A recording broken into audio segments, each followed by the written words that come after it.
నర్సాపూర్లో హరీష్ రావు మాట్లాడుతున్నారు. లైవ్ లో చూద్దాం. నిన్నయాలు అవి కూడా బంద్ అయిందట, అవి కూడా వస్తలేవట. అంటే ఎవరైనా అక్కజెల్లెలు ఏమనుకున్నారు? తులం బంగారం అంటే సెంటిమెంటే. ఇత్తడేమో నిజంగా నమ్మి ఓట్లేసారు కాంగ్రెస్ కు, ఈ గెలవంగానే ఎగబెట్టారు. ఇలా కేసీఆర్ ఉండంగా ఏమన్నా ఓట్ల కోసం చెప్పినాడే? మనం ఎలక్షన్లలో చెప్పలే. గెలిచినాక మొదలు ఎస్టీలతో స్టార్ట్ చేసిండు. 4 రోజులైనాక బీసీలకు ఇచ్చిండు. ఇంకా 4 రోజులైనాక కులం లేదు, మతం లేదు, గరీబోళ్ళ ఇంట్లో ఎవరింట పెళ్లైనా 1,00,000 రూపాయలు ఇస్తానిచ్చిండు కేసీఆర్. ఒక్క పెళ్లా, 2 పెళ్లిలా? 13 లక్షల పేదింటి ఆడపిల్లల పెళ్లిళ్లకు కళ్యాణ లక్ష్మి కింద మన బీఆర్ఎస్ ప్రభుత్వం సాయం చేసింది. వీళ్ళు చూసిండు రేవంత్ రెడ్డి, ముసలోళ్ళంతా కేసీఆర్కే, ఆడోళ్ళంతా కేసీఆర్కే ఉన్నారనుకున్నాడు. వాళ్ళకు 4,000 ఇస్తాను మోసం చేసిండు, మహిళలకు 2,500 అన్నాడు, పెళ్లికి తులం బంగారం అని సెంటిమెంట్ చెప్పి ఓట్లు వేయించుకొని మోసం చేయలేదా?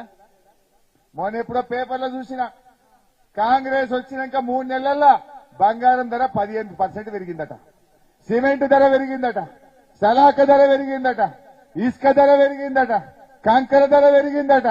మరి ఎందుకు పెరుగుతున్నాయి ఇంతగానం? ఆలోచించాలి. 71,000 రూపాయలకు తులం బంగారం అయిందట. మరి నేను అడుగుతున్నా రేవంత్ రెడ్డిని, ఎప్పుడు ఇస్తావు నాయన? 71,000 పెళ్లిళ్ళు ఫుల్ అవుతున్నాయి ఇప్పుడు. ఇవాళ 72 అయిందట చంద్రగౌడ్ అంటుండు. అయితే మరి నిన్న మొన్న లగ్గం సీజన్ వచ్చింది, బాగా పెళ్లిళ్ళు అయినాయి. మరి రెడీగా ఉన్నారు మా అక్క చెల్లెళ్ళు. మరి ఎప్పుడు ఇస్తావో జర చెప్పు. పార్లమెంట్ ఎన్నికల లోపు నీ గవర్నమెంట్ వచ్చిన 4 నెలల్లో ఎన్ని ఆడపిల్లల పెళ్లిళ్ళు అయినాయో వాళ్లకు 1,00,000+ తులం బంగారం ఇచ్చినాకనే ఈ కాంగ్రెస్ ఓటు అడగాలని చెప్పి నేను మనవి చేస్తా ఉన్నా. ఇంకా బాధ కలిగేది ఏంటంటే, మీరు రేపు నర్సాపూర్ దవాఖాన పోండి పొద్దుగాలు ఎవరైనా, లేదా సంగారెడ్డి దవాఖాన పోయి అడుగుండ్రి. కేసీఆర్ ఉండంగా లగ్గానికి సాయం చేసిండు. పెళ్లైనాక ఏడాదికి కాన్పు అయితే అది కూడా తల్లిగారి ఖర్చే ఉంటది. మనకు లగ్గం ఖర్చు అప్పులు తినకముందే కాన్పు ఖర్చు వస్తుంది, 21 దినం ఖర్చు వస్తుంది. కానీ కేసీఆర్ ఆలోచన చేసి ఆ బిడ్డకు ఇబ్బంది కావద్దని ప్రభుత్వ ఆసుపత్రుల్లో ఉచితంగా తీసుకుపోయి కాన్పు చేసి కేసీఆర్ కిట్ ఇచ్చి తల్లిని పిల్లను ఆటో కిరాయి లేకుండా ఇంటికాడ దించింది కేసీఆర్ ప్రభుత్వం. కాంగ్రెస్ వచ్చింది, ఇప్పుడు కేసీఆర్ కిట్ బంద్ అయిపోయింది. రేపై నర్సాపూర్ దవాఖానలు అడుగుండ్రి, మీరు సంగారెడ్డి దవాఖానలు అడుగుండ్రి, కేసీఆర్ కిట్ ఇస్తుండ్రా బంద్ అయిందా తెలుసుకోండి. అంటే నేను అర్థం కాక అడుగుతున్నా, కేసీఆర్ ఉండంగా టైం మీద రైతు బంధు పట్టదెట్లా, ఇప్పుడు పడదెట్లా? కేసీఆర్ ఉండంగా ముసలోళ్లకు నెల పింఛన్ వస్తదెట్లా, నువ్వు జనవరిలో ఎగబెడతావెట్లా? కేసీఆర్ ఉండంగా మన కేసీఆర్ కిట్ వస్తుంది సర్కార్ దవాఖానల్లో, ఇప్పుడు రాగానే మాయమైతుంది ఎట్లా? కేసీఆర్ ఉండంగా కళ్యాణ లక్ష్మి బరాబర్ వస్తదెట్లా, ఇప్పుడు రాదెట్లా? కేసీఆర్ బయలుక ముందు నీళ్ళెళ్లలే కాళేశ్వరానికి వెళ్ళి, కేసీఆర్ పొలం బాట పట్టంగానే నాగార్జున సాగర్ ఎడమ కాలువలో నీళ్లు వెళ్తాయి, కూడెల్లి వాగులో నీళ్లు వెళ్తాయి, ప్యాకేజ్ 8లకెళ్ళి వరద కాలువలో కరీంనగర్ లో నీళ్లు వెళ్తాయి. అంటే మీకు చెయ్యచేతనైతే లేదా? మీకు ఏమైతుందని నేను అడుగుతా ఉన్నా. కొత్త ఇచ్చుడు మాట దేవుడెరుగు.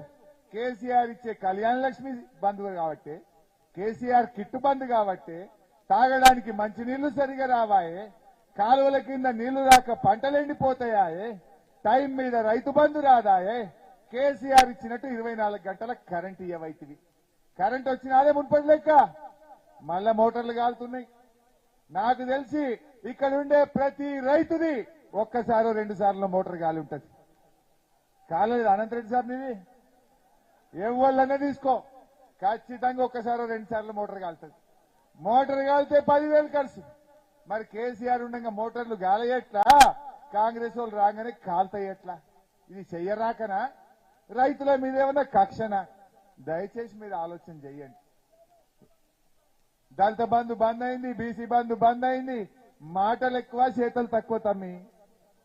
ఇంకా చెప్పాలంటే శాను ఒప్పుకున్నదా? చెప్పమంటారా బంద్ చేయమంటారా? మరి మీకు చీకటి అవుతుందని చెప్పాలా?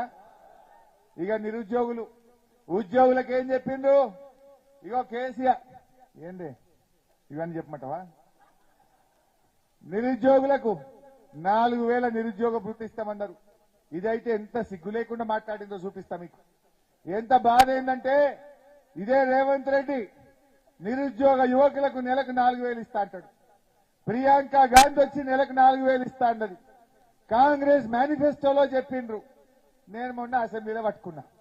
చూసిరా అసెంబ్లీ మీరు? గట్టిగానే అడిగిందా లేదా?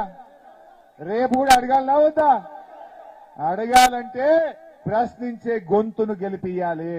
వెంకట్రామరెడ్డి గారిని గెలిపిస్తే సునీతమ్మ గారు నేను అసెంబ్లీలో బల్ల గుద్ది ఈ కాంగ్రెస్ లో ఒక్కటొక్కటి నేను అడగగలుగుతా.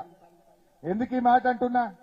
రేపు అసెంబ్లీలో నేను గట్టిగా అడగాలనుకో, మిస్టర్ రేవంత్ రెడ్డి నువ్వు 4,000 పింఛన్ ఇయ్యక అవ్వా తాతని మోసం చేసినావు, 15,000 రైతు బంధు ఇవ్వకుండా రైతుల్ని మోసం చేసినావు, తులం బంగారం ఇవ్వకుండా అక్క చెల్లెల్ని మోసం చేసినావు, 25,000 ఇవ్వకుండా ఆడపిల్లల్ని మోసం చేసినావు. ఇట్లా ఇవన్నీ నువ్వు మోసాలు చేసినావు. అందుకే ఎంపీ ఎలక్షన్లలో నీ కాంగ్రెస్ పార్టీకి సురుకు పెట్టింది బిడ్డ. ఇప్పటికన్నా కళ్ళు తెరువు ఇవ్వమని నేను అసెంబ్లీలో అడగగలుగుతా. ఒకవేళ మన బీఆర్ఎస్ గెలవక కాంగ్రెస్ గెలిచిందనుకో ఏమంటాడు రేవంత్ రెడ్డి?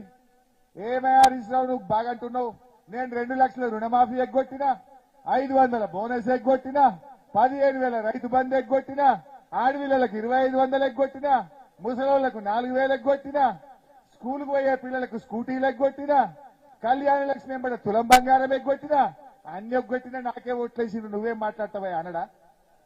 మరి ఆయన నోరు మూపియాలంటే, ఆయన మెడలు వంచాలంటే, ఇవన్నీ అమలు చేయాలంటే వెంకట్రామరెడ్డి గారిని గెలిపిస్తే గా పని చేపిస్తా. మొన్న నేను గట్టి కొట్లాడలేదా? రేపు కొట్లాడాలో వద్దా? కొట్లాడాలంటే వెంకట్రామరెడ్డి సార్ని గెలిపిండి. మీరిచ్చే బలంతో ఈ కాంగ్రెస్ పార్టీ హామీలు అమలు చేసేదాకా వాళ్ళ వెంట పడతాం, వాళ్ళ నిద్రపోనీయం. మేం నిద్రపోకుండా మీకోసం కొట్లాడతాం. కొట్లాటలు మనకేమైనా మొదలా కొత్తనా? తెలంగాణ ఉద్యమంలో కొట్లాడలేదా? అక్కనపేట రైలు పట్టాల మీద 2 రోజులు వండుకోలేదా? మెదక్ జైల్లో 5 రోజులు నేను లేనా మీతో పాటు? జైళ్లలో పడ్డం, కొట్లాడినాం తెలంగాణ కోసం. రేపు ఈ ప్రజల కోసం, ఈ రైతుల కోసం, ఈ మహిళల కోసం, ఈ నిరుద్యోగ యువత కోసం రేపు కూడా మీకోసం పోరాడడానికి మేము సిద్ధంగా ఉన్నాం. ఏమన్నాడో నిరుద్యోగ యువత గురించి చూడండి. నేను మొన్న అసెంబ్లీలో అడిగినా, సిగ్గులేకుండా చూడు ఉద్యోగాల కోసం ప్రయత్నం చేసి ఉద్యోగ ఉపాధి దొరకక నిరాశ ప్రతి నెల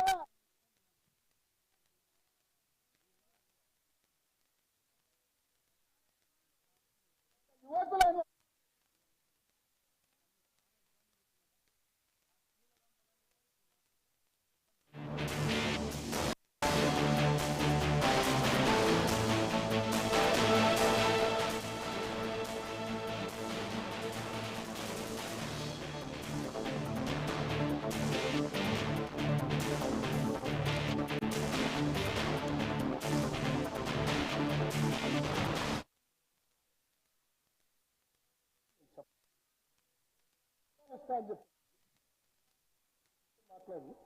ఇంతకంటే సాక్ష్యం ఇంకేమైనా కావాలన్నా?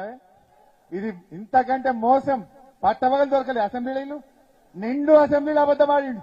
ఓట్ల ముంగటనేమో ఎగిరెగిరి చెప్పిండు రేవంత్ రెడ్డి ఓదిక్కు, ప్రియాంక గాంధీ ఓదిక్కు. మొన్న అసెంబ్లీలో ఎప్పటి నుంచి ఇస్తావా నిరుద్యోగ మేము ఇస్తామని చెప్పలే. సావు కబురు చల్లగా చెప్పిండు. అసెంబ్లీలో అబద్దమాడిండు నిండు అసెంబ్లీలో. మరి గిసొంటి కాంగ్రెస్ వాళ్ళని నమ్మితే మనం ఆగం కామావే? దయచేసి ఆలోచన చేయండి. అరే కొట్లాడి తెచ్చుకున్న తెలంగాణ ఇది, పోరాడి తెచ్చుకున్న తెలంగాణ ఇది, జైళ్లలో పడి తెచ్చుకున్న తెలంగాణ ఇది. కేసీఆర్ 14 ఏళ్లు కొట్లాడి చావు నోట్లో తలబెట్టి తెచ్చిన తెలంగాణ ఇది. ఈ రేవంత్ రెడ్డి నిన్న జై తెలంగాణ అన్నాడే? ఏనాడన్నా ఒక పాడెమోసినాడే? ఉద్యమకారులై అమరులై ఎప్పుడన్నా పాడెమోసిండా? జై తెలంగాణ అన్నాడా? ఆ